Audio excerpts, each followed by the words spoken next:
Britain's Brexit nightmare. Backbench rebellion as Labour MPs defy whip over EU exit bill.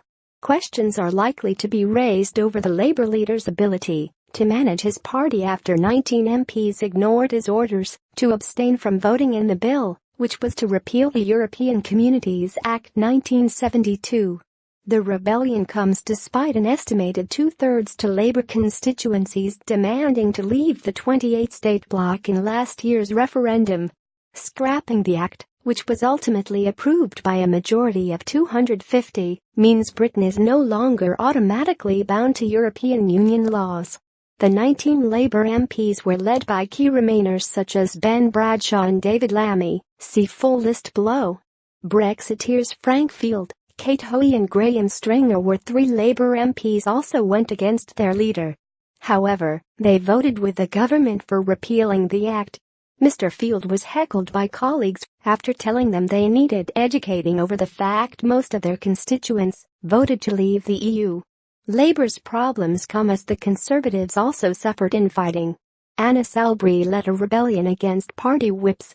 The Remainer even called fellow Tory and leading Brexiteer Bernard Jenkins a disgrace during the Commons debate.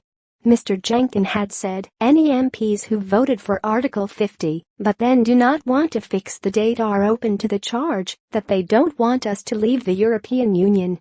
But Theresa May ultimately won in her bid to make British law supreme over European Union law.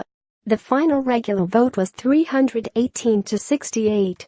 The bill also allows a transfer of EU rules into British law on exit day, ensuring continuity.